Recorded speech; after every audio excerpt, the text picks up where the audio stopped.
হাজার হাজার কংগ্রেস কর্মীকে নিয়ে অগপতে যাওয়ার সিদ্ধান্ত সিদ্দিকের। বারুইগ্রামের বাড়িতে সভা ডেকে সিদ্ধান্ত নিলেন প্রাক্তন মন্ত্রী। নমস্কার, আপনারা দেখছেন নববার্তা টুডে, সঙ্গে আছি আমি সুস্মিতা। আরো এক বড়সড় ধাক্কা করিমগঞ্জ কংগ্রেসে। কয়েক হাজার কংগ্রেসীকে নিয়ে শীঘ্রই এজিপিতে যোগদান করছেন সিদ্দিক আহমেদ। বারুইগ্রামের ভাসভবনে আয়োজিত কর্মী সভায় অগপতে যোগদানের সিদ্ধান্ত সিল মোহর দিলেন তিনি। বিজেপি প্রার্থী কৃপানাথকে জেতাতে ভোট ময়দানে ঝাঁপাবে সিদ্দিক অনুগতরা। ব্যক্তি সিদ্দিকে আস্থা রাখলেন কংগ্রেসীরা। হাজার কয়েক কর্মীদের নিয়ে অগপতে ভিড়বেন সিদ্দিক। কমলাক্ষে বিজেপিকে সমর্থন জানানোর পর আরো একটা বড় ধাক্কা করিমগঞ্জ কংগ্রেসে। শনিবার দুপুরে সিদ্দিক আহমেদের বারুইগ্রামের বাসভবনে প্রবীণ কংগ্রেসে আব্দুল মুনিম তাপাদারের পৌরোহিত্যে আয়োজিত সভায় কংগ্রেসীরাই কংগ্রেসের বিরুদ্ধে বিষোদ্গার করে নানা বঞ্চনার বিরুদ্ধে ক্ষোভ উগরে দেন। তারা কংগ্রেসকে প্রত্যাখ্যান জানিয়ে ব্যক্তি সিদ্দিকে আস্থা প্রকাশ করে সিদ্দিক আহমেদ যে দলে যাবেন তারাও সেই দলের হয়ে কাজ করার অঙ্গীকারবদ্ধ হন। আজকের যেটা উদ্দেশ্য, সবার যেটা উদ্দেশ্য হলো যে আমরা বর্তমানে যেটা পার্লামেন্ট ইলেকশন হবে, এই ইলেকশনে আমাদের সকলের অত দক্ষিণ করিমগঞ্জের মানে মানুষের আমাদের কি সিদ্ধান্ত হবে সেটা নিয়ে আমরা আজ আলোচনা করেছি। এবং কয়েকদিন পূর্বে আমি সিদ্ধান্ত নিয়েছি যে আমি এজিপি দলে আমি যোগদান করব। যদিও আনুষ্ঠানিকভাবে আমরা যোগদান করা ঠিক হবে না, কারণ কিছু আইন আছে, নিয়ম আছে। এখন যদি আমি যোগদান করি আনুষ্ঠানিকভাবে তাহলে হয়তো আমার মেম্বারশিপও যাবে। তো সেই হিসাবে আমরা আসাম সরকারকে সাপোর্ট করব এবং সরকারের যে ক্যান্ডিডেট হবেন সেই ক্যান্ডিডেটকেও আমরা সাপোর্ট করব। এটাই আমাদের মানে আজকের সিদ্ধান্ত হয়েছে। তো সেই হিসাবে আজকের সভা আমি আহ্বান করেছি যে সকলের সাথে আলোচনা করে আমাদের ভবিষ্যৎ কর্মপন্থা কী হবে সেই কর্মপন্থা নিয়েই আমরা আলোচনা করার উদ্দেশ্যে আজকের এই সভা। এখন যে সামনে যে লোকসভা নির্বাচন, সেই লোকসভা নির্বাচনে কি আপনি কৃপানাথ মালাকে, যে বিজেপির যে প্রার্থী আছেন, তাকে আপনারা ভোট দেবেন? হ্যাঁ, আমরা কৃপানাথ মালাকেই আমরা সাপোর্ট করব এবং কৃপানাথ মালার পক্ষে আমাদের যারা আজকে নিশ্চয়ই আপনারা দেখেছেন যে আমার দক্ষিণ করিমগঞ্জে 22টা গাঁও পঞ্চায়েত ছিল এবং সেই 22টা গাঁও পঞ্চায়েত এবং তার নতুনভাবে যে এরিয়া অন্তর্ভুক্ত হয়েছে সেই এরিয়াটাকে অনেক পঞ্চায়েত সভাপতিরা এখানে এসে উপস্থিত হয়েছেন, তারা সবাই সাপোর্ট করেছেন, তারা সবাই কৃপানাথ মালাকে ভোট দেবেন। সংখ্যালঘু মানুষরা দেখা যায় যে বিজেপি প্রার্থীকে ভোট দেন না, আগে দেখা গেছে। বর্তমানে কি আপনি মনে করেন কত পার্সেন্ট বা কত ভোট এই সংখ্যালঘু ভোট কৃপানাথ মালা পেতে পারেন আপনি আশায়? দেখেন, আমার একটা বিশ্বাস যে আমরা মানে আমি কত পার্সেন্ট ভোট হবে সেটা আমি মানে বলতে পারবো না, তবে এটা আমি বলতে পারি যে আমরা বড় সংখ্যক একটা মাইনরিটি মুসলমান সম্প্রদায়ের ভোট আমরা কৃপানাথ মালার পক্ষে আমরা দেব।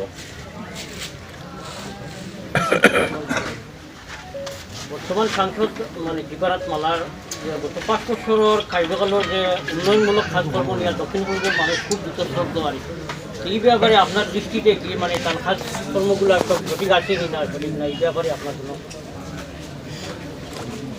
দেখেন, দক্ষিণ করিমগঞ্জ সমষ্টিটা মাইনরিটি সমষ্টি, আমরা তো কৃপানাথ মালাকে ভোট দেইনি। আজকে আমরা সিদ্ধান্ত নিয়েছি কৃপানাথ মালাকে ভোট দেওয়ার জন্য। কৃপানাথ মালা কতটুকু কাজ করেছেন কাজ করেননি সেটা নিয়ে আমরা কোনো পর্যালোচনাও করিনি। যেহেতু আমরা ভোট দেইনি সেই হিসাবে আমরা কৃপানাথ মালাকে আমরা কোনো কাজের জন্য ওনার কাছেও যাইনি। তো ওনার কি কাজের মূল্যায়ন সেটা আমি কিভাবে করব? যেহেতু ওনার কাছে আমরা যাইনি, ওনাকে আমরা মানে কোনোদিন একটা কোনো ডেভেলপমেন্ট কাজের জন্য অনুরোধও করিনি। সেই হিসেবে যে উনি মানে কাজের যে কিভাবে কাজ করলেন কিভাবে করলেন না সেটা নিয়ে আমরা মানে কোনো মূল্যায়নও আমরা করিনি বা করবো না। যেহেতু দল মানে সিদ্ধান্ত সরকার সাপোর্ট করেছে, মাননীয় মুখ্যমন্ত্রী সাপোর্ট করেছেন, সেই হিসাবে আজকে আমরা সিদ্ধান্ত নিয়েছি যে আমরা সবাই ভোট দেব। যখন ভোট দেব আমাদের অধিকার সাব্যস্ত হবে। আমরা নিশ্চয় সালে আমার জিপিতে 3টা ব্লক রাস্তা হচ্ছে, রিসেন্ট একটা রাস্তা জঙ্গলটুক আমার জিপির 5 নম্বর ওয়ার্ডে হচ্ছে, সেটা মাননীয় বিধায়ক সিদ্দিক আহমদের অবদান, সিদ্দিক আহমদ পাওয়া আজকে আমার জিপি সেই উন্নয়ন করতে সিদ্দিক আহমদ করে দিচ্ছেন। সেটার জন্য আজকের সবাই আমি মাননীয় বিধায়ককে ধন্যবাদ জানাই। মাননীয় বিধায়কের সঙ্গে আছি এবং থাকবো, উনি যে ডিসিশন নেবেন আমরা ওনার সাথে থাকবো প্রতিশ্রুতিবদ্ধ। এবং আজকের দিনে যেভাবে ডেভেলপমেন্ট হচ্ছে, কারণ আমি যদি এখন বিধায়ক মহোদয় এজিপিকে সাপোর্ট করে, আমরা যদি ওনার সম্মানটুকু রাখতে না পারি, যদি আমরা ভোট দিতে না পারি, তাহলে তো সেটা হবে না। বিধায়ক যেহেতু উন্নয়নের স্বার্থে কাজ করছেন, মাননীয় মুখ্যমন্ত্রীর সঙ্গে ওনার সম্পর্ক ভালো ছিল, সবাই জানি আমরা। এর জন্য তো এরকম ডেভেলপমেন্ট বেশি হচ্ছে। বিগত দিনে যখন উনি হেরেছিলেন, তেমন দক্ষিণ কর্মী কোথায় উন্নয়ন হয়নি। আমি আমার জিপির কথা বলছি, 5 লক্ষ টাকার বিগত বিধায়কের কোনো কাম হবে না আমার জিপিতে। আজকের দিনে কয়েক কোটি টাকার কাম চলছে, জল জীবন মিশনে প্রায় 10 কোটি টাকার মতো কাজ আমার জিপিতে হচ্ছে। সেটার জন্য আমি বিধায়ক মহাশয়কে ধন্যবাদ দিচ্ছি, এবং বিধায়ক মহাশয় যে সিদ্ধান্ত নেবেন সেই সিদ্ধান্ত আমরা অন্ততপক্ষে মহিলাজীবী আমার জিপির কথা বলছি, আমরা সবাই আছি। ওনার একবার ভাইস প্রেসিডেন্ট আসলাম, 2বার মেম্বার রানিং গো আসলাম। এখন পঞ্চায়েতের আমি তুলিয়া করি যে বর্তমানে পিএমআই আবাস প্লাস উঠে হিন্দু মানুষের খালি দিচ্ছে সরকার, এই না মুসলমানরাও তো দিচ্ছে। সরকারে তো আমরা এগিয়ে না করছে না, উন্নয়নমূলক কাজ, ডেভেলপমেন্ট কাজ তো আমরা হয়ে গেছে। অরুণাচল সব মানুষের তো হয়ে গেছে, হিন্দি ভাগ, মুসলিম ভাগ, বৌদ্ধ, খ্রিস্টান, জৈন সবই হয়ে গেছে। এর ফলে পিএম কিষান যারা রেকর্ড আছে, দলিল আছে, ওরা হয়ে গেছে।